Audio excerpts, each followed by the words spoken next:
Senhor, nós vamos, nesse momento, para a ministração da palavra do Senhor. Eu queria convidar dirigir os irmãos a abrirem palavras de Deus no Evangelho segundo escreveu Mateus, capítulo 5. Em continuidade à série de exposições que vem sendo realizadas no Sermão do Monte. Nós ainda estamos no início do Sermão do Monte, onde Cristo nos apresenta as bem-aventuranças. Então nós faremos a leitura do versículo 1 ao versículo 12. Os irmãos que acharam, vamos ficar de pé para fazermos a leitura. Nós iremos fazer a leitura do versículo 1 ao versículo 12. Mas nós iremos nos deter hoje apenas nos versículos 7 e 8.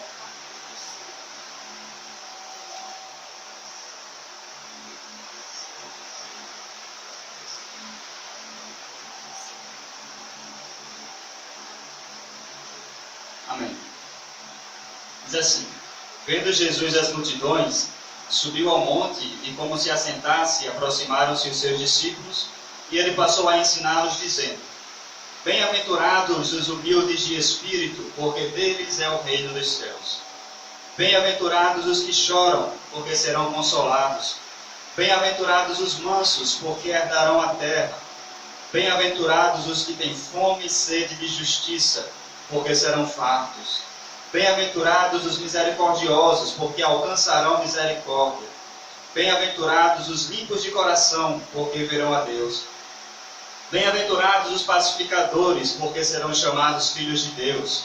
Bem-aventurados os perseguidos por causa da justiça, porque deles é o reino dos céus.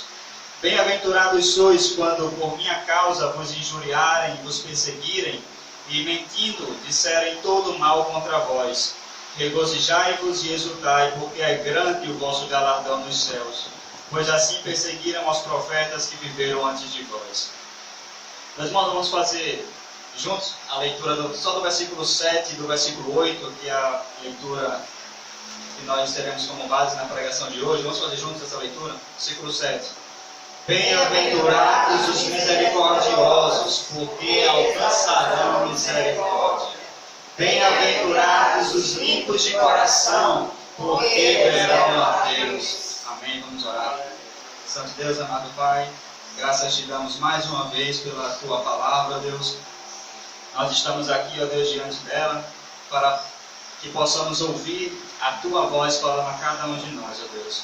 Te pedimos que mais uma vez o Senhor exerça de misericórdia para conosco, ó Deus, e nos abra os olhos para que possamos contemplar as maravilhas da tua santa palavra, ó Deus.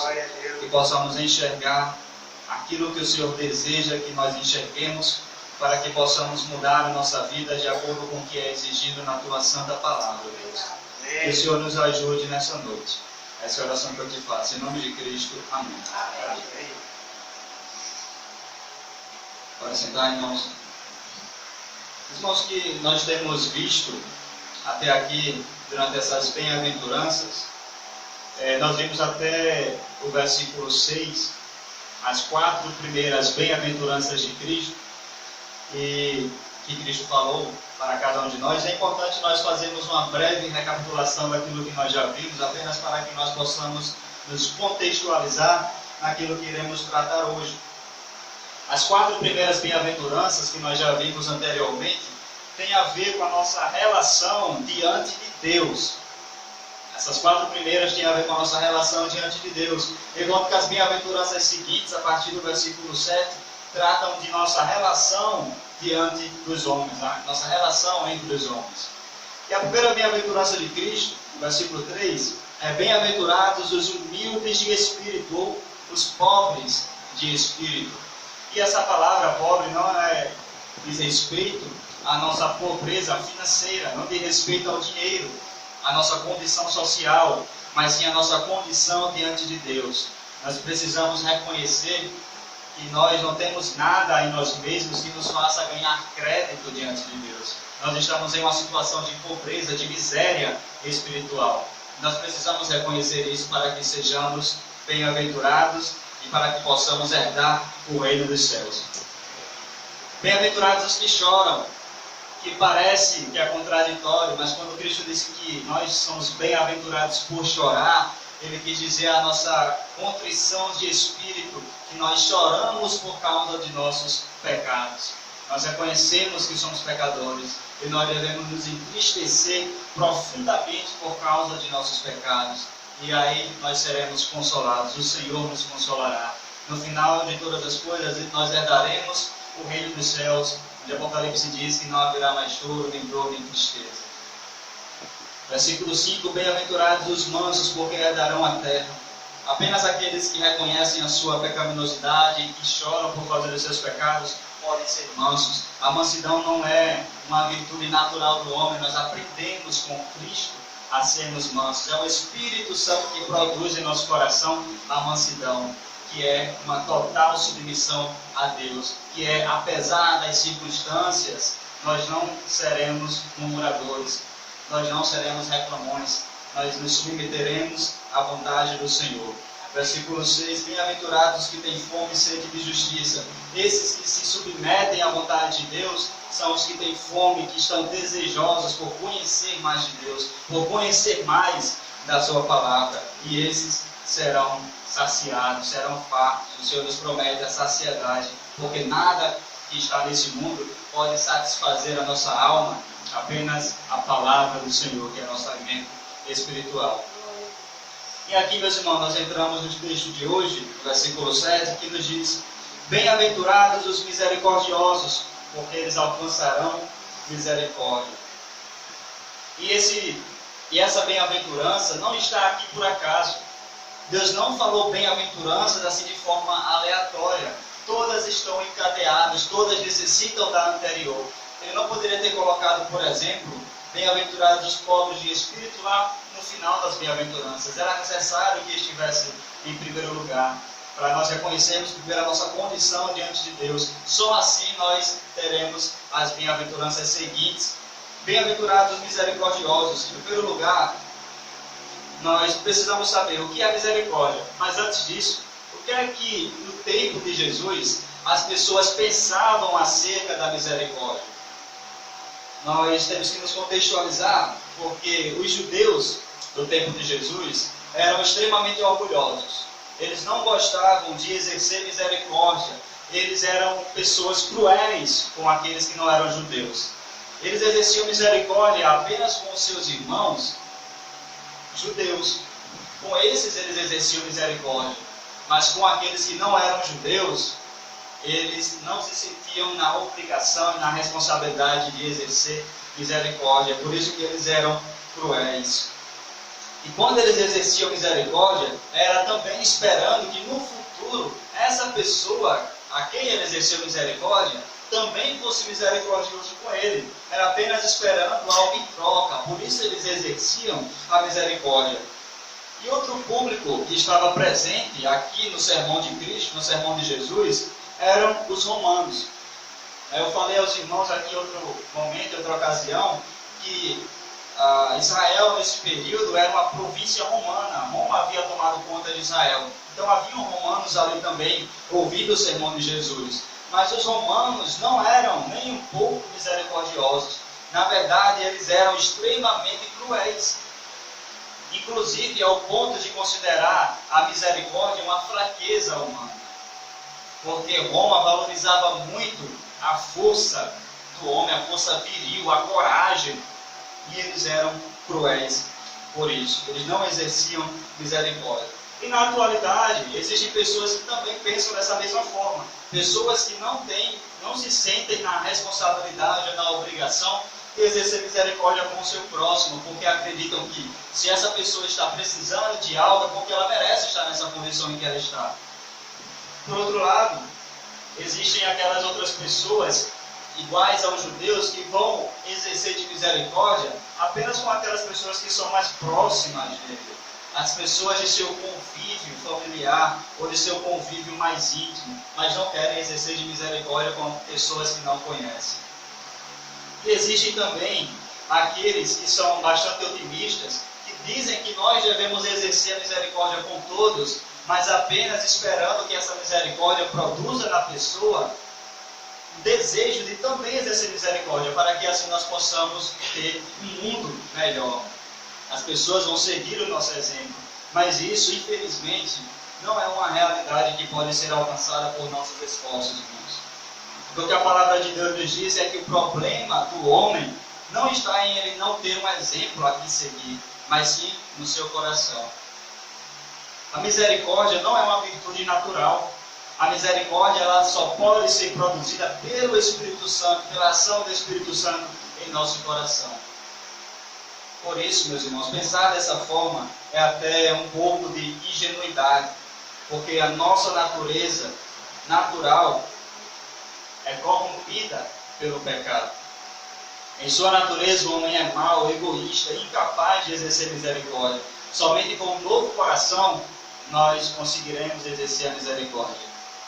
Mas o que de fato é a misericórdia? O que é que a Bíblia nos fala a respeito do que é a misericórdia? Existe uma definição bem interessante que diz assim: a misericórdia é lançar o coração na miséria do outro e estar pronto para a qualquer momento aliviar a sua dor. É você lançar o seu coração, não é simplesmente você ter pena do seu próximo, não é simplesmente um sentimento de compaixão, é você de fato lançar o seu coração na miséria e sentir aquilo que o seu próximo está sentindo e estar disposto a ajudá-lo em qualquer que seja a situação, qualquer que seja a ocasião. Salmo 41, versículo 1 ao 3 diz o seguinte: bem-aventurado é aquele que atende ao pobre.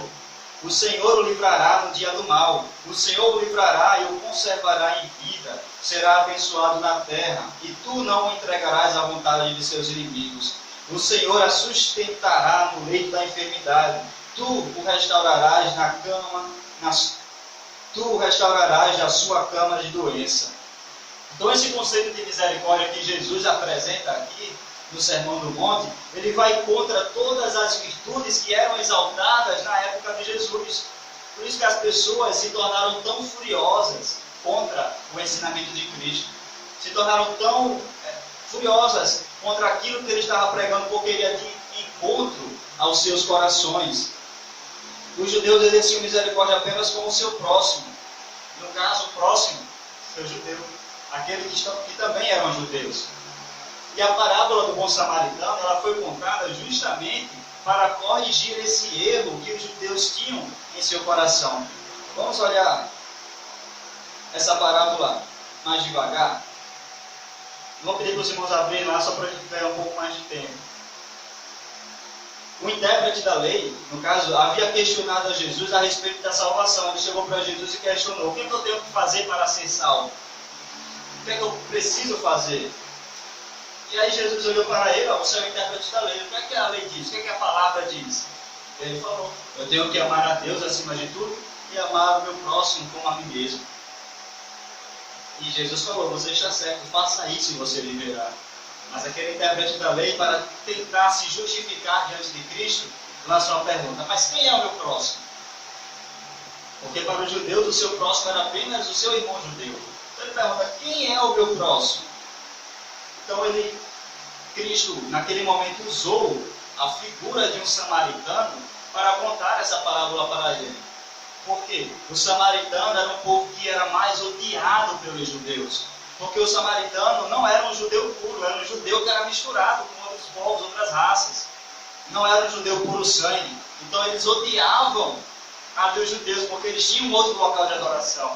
Eles tinham uma outra cópia da palavra de Deus, da lei de Moisés, do Antigo Testamento. Então ele falou que tinha um jovem, uma pessoa jogada, precisando de ajuda no meio da rua, e passou um sacerdote, um escriba, mas não ajudou aquele homem que estava no meio da rua precisando de auxílio. Passou também um levita, mas não auxiliou aquele homem. Mas passou um samaritano, e aquele samaritano exerceu misericórdia para com aquele que ele nem sequer conhecia. E Jesus falou que esse era o exercer misericórdia para com o seu próximo. E que os judeus precisavam aprender com o samaritano a exercer misericórdia. E aqui nós temos uma promessa que Cristo nos faz, dessa bem-aventurança. Em primeiro lugar, ele fala que nós seremos bem-aventurados. Como eu já falei em outro momento, esse bem-aventurado ele não pode ser traduzido apenas por feliz, porque vai muito além disso. É uma felicidade que ela não está relacionada às circunstâncias exteriores, às circunstâncias externas. Não tem a ver com aquilo que nós estamos passando e daí nós seremos felizes. Não, é uma felicidade que está mais interna. Os romanos utilizavam esse termo, os gregos utilizavam esse termo para se referir à felicidade dos deuses. Os deuses é que tinham essa felicidade, bem-aventurados, uma felicidade que é plena, completa, que não precisa de nada externo. Então Cristo diz que nós seremos felizes, bem-aventurados por exercermos a misericórdia. Mas ele não diz que seremos felizes porque nós estaremos realizados ao exercer a misericórdia. Porque muitas pessoas exercem misericórdia apenas para se sentirem satisfeitas e bem consigo mesmas. Mas não é esse tipo de felicidade que Cristo está falando. A bem-aventurança do misericordioso está no fato de Cristo, de Deus, já ter exercido misericórdia sobre a nossa vida, sobre a sua vida. Como nós lemos na leitura bíblica, Lamentações capítulo 3, versículo 22 e 23, as misericórdias do Senhor são a causa de não sermos consumidos, porque as suas misericórdias não têm fim, elas se renovam a cada manhã. As misericórdias são a causa de não sermos consumidos. Então, se nós estamos aqui, meus irmãos, é por causa da misericórdia do Senhor. Então, nós seremos felizes não somente porque nós estaremos realizados e satisfeitos por exercer misericórdia para com o próximo, mas sim porque o Senhor já exerceu de misericórdia para conosco. A misericórdia é o amor de Deus demonstrado a pessoas em situação de pecado, para que nós possamos entender o conceito de misericórdia. Para que nós possamos fazer uma comparação com a graça, a misericórdia é aquilo que nós merecemos, mas Deus não nos dá. O que é que nós merecemos? O inferno, a condenação. O que é que o texto de Lamentações diz? As misericórdias do Senhor são a causa de não sermos consumidos. É aquilo que nós merecemos, mas o Senhor não nos dá. Isso é misericórdia. Enquanto que a graça é aquilo que Deus nos dá sem que nós mereçamos. Então, meus irmãos, nós temos que demonstrar misericórdia para com o próximo, porque Deus exerceu de misericórdia para conosco. Paulo diz, escrevendo aos Efésios, capítulo 2, mas Deus, sendo rico em misericórdia, por causa do grande amor com que nos amou, e estando nós mortos em nossos delitos, nos deu vida juntamente com Cristo, pela graça sois salvos. Efésios capítulo 2, versículo 4 e 5. Meus irmãos, esse é o ato de misericórdia do Senhor. É ter amor para com pessoas em situação de miséria. Misericórdia é ter amor para pessoas em situação de miséria. Era assim que nós estávamos, em situação de miséria, em situação de pecado, totalmente depravados, mas o Senhor exerceu de misericórdia para conosco. E prosseguindo nesse mesmo texto, Paulo afirma no versículo 10, pois somos feitura dele, criados em Cristo Jesus, para as boas obras, as quais Deus de antemão preparou para que andássemos nelas. Então, ao exercer misericórdia, nós estamos apenas exercendo aquilo que Deus já exerceu conosco. Se Deus foi misericordioso para conosco, meus irmãos, então nós devemos exercer de misericórdia para com as pessoas. A partir do momento em que a graça de Deus nos alcançou, nós recebemos um novo coração, nós somos feitos novas criaturas. E Ele nos transformou para andarmos nessas boas obras que Ele já havia preparado. E quando nós exercemos misericórdia para o próximo, nós refletimos o caráter de Deus. Lucas 6,36 diz assim, sede misericordiosos, como também é misericordioso o vosso Pai. Então, quando nós exercemos a misericórdia para com o nosso próximo, nós refletimos o caráter de Deus em nós, em nossas vidas. E uma outra recompensa que Cristo nos fala nesse texto é bem-aventurados os misericordiosos, porque alcançarão misericórdia. Cristo nos diz que os misericordiosos receberão aquilo que eles deram para os outros. Meus irmãos, precisa ficar claro em nossa mente que a misericórdia não é um meio de se chegar até o céu, porque nós somos salvos pela graça, não por obras. As nossas obras não podem nos levar ao céu. E esse é o erro de alguns grupos religiosos. Pensar que pelo fato de exercer misericórdia para algumas pessoas, isso a tornará justa diante de Deus. E meus irmãos, o mundo é incapaz de exercer misericórdia para com o seu próximo. Posso pegar aqui um exemplo de um político que possa construir uma creche, construir um hospital, pensando no bem da comunidade, que de fato vai ser um bem para a sociedade, mas quando chega na campanha política, o que é que o político diz? Ó, eu fiz isso, eu fiz aquilo outro, eu fiz isso aqui, tudo para que ele possa ser visto, e não para que Deus seja glorificado. E a misericórdia que nós exercemos para com o próximo não é esperando nada em troca. Não deve ser esperando que as pessoas exerçam de misericórdia para conosco. Eu lembrei até o caso da irmã Maria Ramos, que contou aqui, que ajudou uma pessoa, trouxe uma pessoa para dentro de sua casa, ajudando, exercendo de misericórdia para com uma pessoa, e essa pessoa fez um mal a ela. Mas isso não deve nos desanimar, desmotivar, para deixarmos de exercer a misericórdia para com o nosso próximo. Porque nós exercemos misericórdia não esperando que aquela pessoa vai exercer misericórdia conosco, mas porque Deus já exerceu misericórdia conosco e continuará exercendo até nós chegarmos aos céus. Meus irmãos, aqui nós temos também o versículo 8: bem-aventurados os limpos de coração, porque verão a Deus. E meus irmãos, esse versículo fala da essência do cristianismo, fala do propósito máximo de qualquer religião, que é ver a Deus.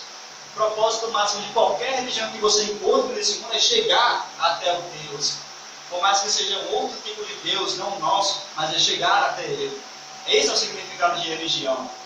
Nós tentamos nos religar com o Eterno, com Deus, com a divindade. E Cristo nos fala como nós poderemos vê-lo, como nós podemos ver a Deus nos céus. E o público de Cristo, como eu falei, era de maioria judeus. Os judeus tinham a lei de Moisés, mas os judeus haviam formulado várias outras regras, várias outras leis para juntar a essa lei. Porque eles acreditavam que se eles obedecessem a regras exteriores, eles seriam considerados justos diante de Deus. Mas isso se tornou um fato ainda maior para as pessoas. As pessoas viviam aflitas com o seu pecado, com sentimentos de culpa e de frustração por nunca conseguir obedecer à lei em sua totalidade. Isso se tornou um peso muito grande. E é por isso que quando João Batista apareceu lá no Jordão, pregando arrependimento para aquelas pessoas, ele juntou a multidão ao redor dele para ouvir aquela boa nova que ele trazia para as pessoas, que não era mais um fardo que estava sendo colocado nas pessoas, mas sim arrependimento que ele trazia para as pessoas. Um outro exemplo é de Nicodemos. Nicodemos saiu, era mestre da lei, conhecedor da lei de Deus, conhecedor das Escrituras. Ele saiu de noite e foi se encontrar com Jesus para questioná-lo a respeito da salvação, porque ele também tinha dúvidas. Ele sabia que aquilo que ele estava pregando, ensinando e vivendo era insuficiente para conceder a salvação. Ele sabia que estava faltando alguma coisa para que ele verdadeiramente pudesse ser salvo. E Cristo falou: Nicodemos, é necessário nascer de novo. É necessário que nós nasçamos de novo para que possamos ver a Deus, não por nossas obras. Os fariseus tinham leis que diziam a respeito da purificação das mãos para comer, dizia a respeito da purificação dos corpos, dizia a respeito da forma como você deve lavar o seu corpo, a sua cabeça, o tipo da água a ser usada, como deve ser deixada, mas tudo isso era apenas a purificação exterior. Os fariseus, os judeus, eram incapazes de purificar o seu interior, o seu coração.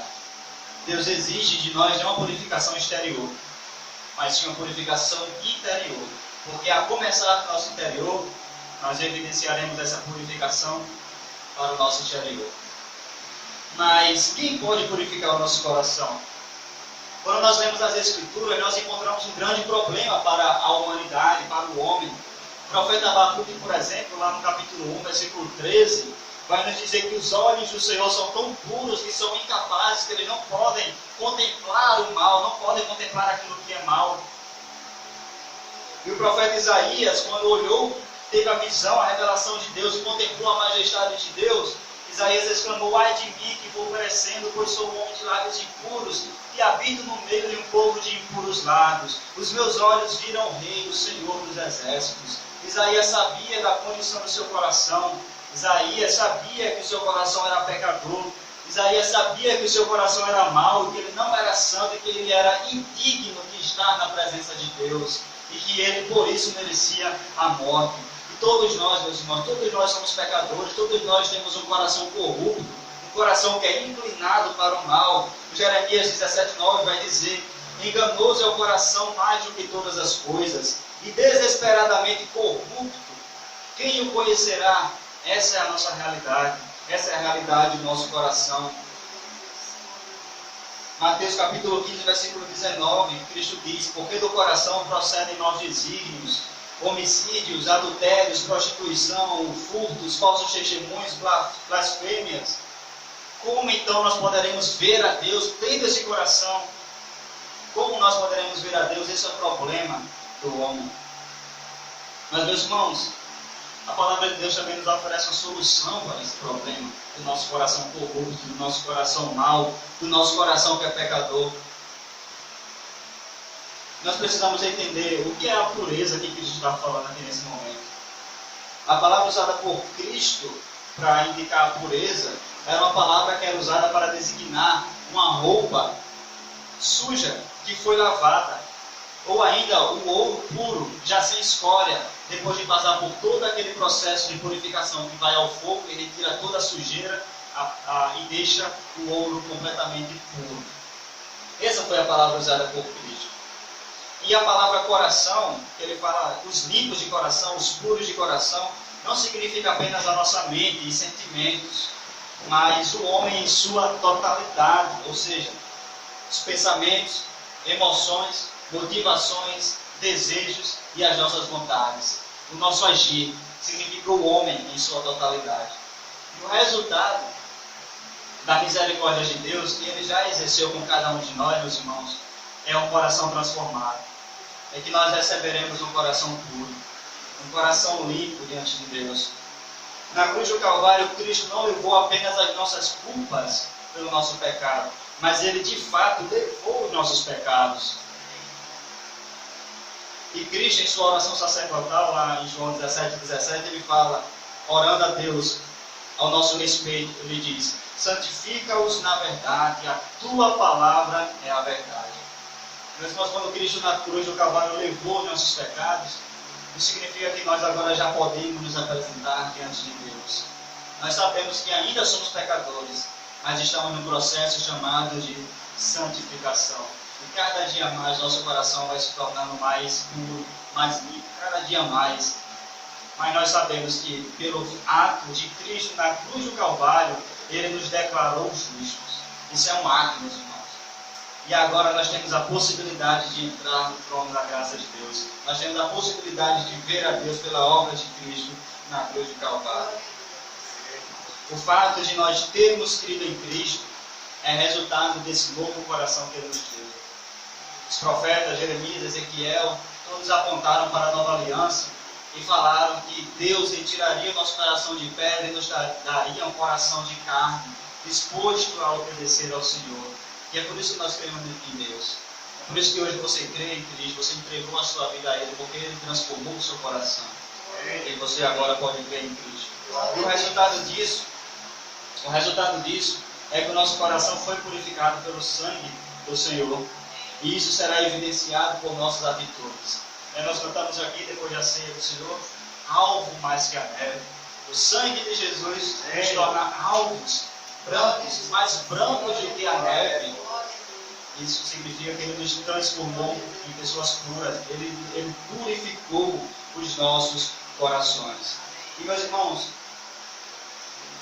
como eu falei, nós nessa terra nós não atingiremos a perfeição aqui nessa terra. A santificação ela pode ser considerada, pode ser exemplificada, aliás, como uma trilha que nós fazemos que é cheia de altos e baixos. A gente vai estar caminhando nessa trilha, pode ser que a gente tropece em alguma pedra, pode ser que a gente caia algumas vezes, mas nós vamos nos levantar e vamos continuar seguindo firmes nessa trilha. Às vezes caminhando mais rápido, às vezes caminhando um pouco mais devagar, mas sabemos que todos nós estamos juntos no caminho que vai levar até o céu. Meus irmãos, essa pureza de coração, ela pode ser evidenciada por uma marca. Um cristão verdadeiro deve reconhecer, em primeiro lugar, a impureza de seu coração, como os profetas nos falaram. Devemos reconhecer que nós temos um coração impuro e indigno de se apresentar diante de Deus. Saber que cerimônias externas não podem trazer a purificação.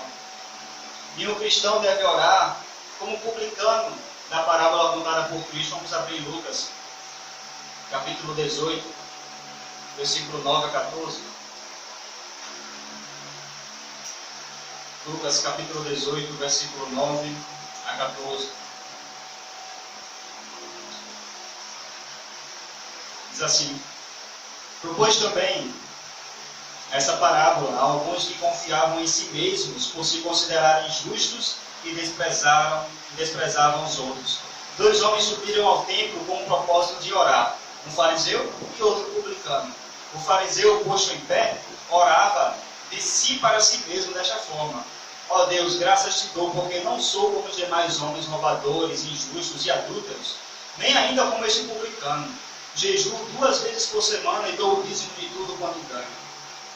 O publicano, estando em pé, longe, não ousava nem ainda levantar os olhos ao céu, mas batia no peito, dizendo: ó Deus, se propício a mim, pecador. Digo-vos que este desceu justificado para a sua casa, e não aquele. Porque todo o que se exalta será humilhado, mas o que se humilha será exaltado. Meus irmãos, a nossa atitude deve ser semelhante deste publicano. Devemos nos ajoelhar diante da majestade do Senhor e bater no peito. Esse ato dele bater no peito, ele batia no peito repetidas vezes, em sinal de profunda tristeza, dizendo: Senhor, eu sou indigno. Ele não se achava digno nem sequer de levantar os seus olhos para o Senhor. E ele clamou, dizendo: ó Deus, ser propício a mim, pecador. E quando ele falou ser propício a mim, ele quis dizer que era necessário que Deus, o próprio Deus, oferecesse o sacrifício por ele mesmo,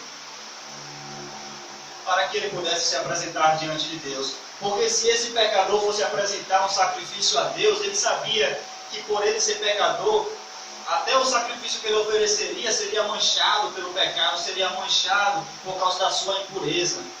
Mas o que Deus fez foi um sacrifício propiciatório, é o que ele pede aqui. Ou seja, ele enviou Jesus para morrer em nosso lugar, para que assim ele desviasse a ira que deveria cair sobre a nossa vida, e a ira caiu sobre Cristo. A ira de Deus foi desviada e caiu sobre Cristo. Isso é um sacrifício propiciatório, e foi isso que esse pecador, esse publicano falou: ó Deus, ser propício a mim, pecador. Ele estava confiando no sacrifício de Cristo. Ele sabia que ele não poderia fazer nada para estar diante de Deus. E o que Cristo nos fala é: digo-vos que este desceu justificado para casa. Essa deve ser a atitude de todo cristão: se prostrar diante de Deus e reconhecer que não pode salvar a si mesmo, porque até mesmo na nossa santidade há pecado, até na nossa santidade há impureza. Mas quando nós chegarmos aos céus, nós não entraremos lá por nossa justiça própria, mas pela justiça de outro, pela justiça de Cristo que foi imputada a nós. Não entraremos pela nossa pureza, mas pela purificação que Deus nos faz, que Cristo nos faz. As nossas impurezas foram arrancadas de nós e jogadas em Cristo, e a sua pureza foi lançada sobre nós. As nossas injustiças esmagaram a Cristo, mas a sua justiça veio até nós. E a recompensa dos puros que Cristo nos fala é que nós veremos a Deus. Bem-aventurados os limpos de coração, os puros de coração, porque verão a Deus. E, meus irmãos, essa promessa é uma promessa maravilhosa. Porque a Bíblia nos fala que Deus é Espírito, em João 4. E também nos fala que Ele é invisível, em Colossenses capítulo 1. Mas nós, tendo tido o coração purificado por Deus, nós o veremos face a face, nós o veremos como Ele é. E essa é uma promessa gloriosa que nós devemos nos exultar em Deus. Nós devemos nos alegrar em Deus e devemos cultivar a nossa esperança de que nós um dia estaremos diante do nosso Deus, vivendo face a face, vendo como Ele é, e vendo continuamente a Deus. Não é apenas ver de relance rápido, mas é ver continuamente o Senhor e se alegrar nele para sempre. Jó falou o seguinte, em Jó 19, 25 a 27: porque eu sei que o meu Redentor vive e por fim se levantará sobre a terra. Depois revestido este meu corpo da minha pele e minha carne, verei a Deus. Vê-lo-ei por mim mesmo. Os meus olhos o verão e não outros. De saudade me desfalece o coração dentro de mim. Jó estava num momento de sofrimento. mas o que alegrava Jó era a promessa de que ele veria Deus face a face. Os seus olhos poderiam contemplar ao Senhor. E o salmista, em Salmo 16, 11, diz o seguinte: na tua presença há plenitude de alegria, na tua destra delícias perpetuamente. Para todo sempre nós estaremos diante do Senhor, vendo face a face, nos alegrando nele, meus irmãos. E a promessa do Senhor é para que agora nós já possamos nos exultar nele. Bem-aventurados os puros de coração. E essa bem-aventurança não é apenas futura, mas pode ser experimentada a partir de agora, meus irmãos. Pode ser experimentada a partir de agora. É isso que o Senhor promete àqueles que lavam e purificam o seu coração no sangue do Cordeiro. Meus irmãos, a nossa atitude é que nós devemos correr aos braços de Deus, aos braços do Senhor, para que Ele purifique o nosso coração. E assim nós experimentaremos essa bem-aventurança que Ele nos promete. E assim nós experimentaremos no futuro o privilégio de poder ver a Deus face a face. Amém. Vamos baixar nossas cabeças e nós vamos orar ao Senhor. Santo Deus, amado Pai, nós te damos graças, ó Deus, pela Tua santa palavra que foi lida, foi exposta aqui nessa noite, ó Deus. Nós te damos graças pelas promessas que o Senhor nos faz, por essas promessas maravilhosas que o Senhor nos dá em Tua santa palavra, ó Deus, que nós seremos bem-aventurados. Ó Deus, que nós possamos já, desde já, experimentar, ó Deus, essa alegria que o Senhor nos promete, ó Deus. Sabemos que no futuro nós temos maravilhas que estão reservadas àqueles que têm um coração puro, ó Deus. Nós pedimos, ó Deus, que o Senhor purifique os nossos corações. Que o Teu sangue possa nos purificar por completo, ó Deus. Para que dessa forma nós possamos nos apresentar diante de Ti, ó Deus. Tudo que nós queremos é poder ver a Tua glória, poder ver a Tua face, ó Deus. E que a Tua palavra nos diz que sem santidade ninguém verá o Senhor. Mas sabemos, ó Deus, que o Senhor enviou o Teu Espírito Santo aos nossos corações para nos purificar, para nos santificar, ó Deus. E que possamos estar atentos à Tua santa palavra, para que possamos obedecê-la em todas as coisas, ó Deus, para que dessa forma sejamos cada vez mais parecidos contigo. Essa é a oração que eu te faço, ó Deus, em nome de Jesus. Amém.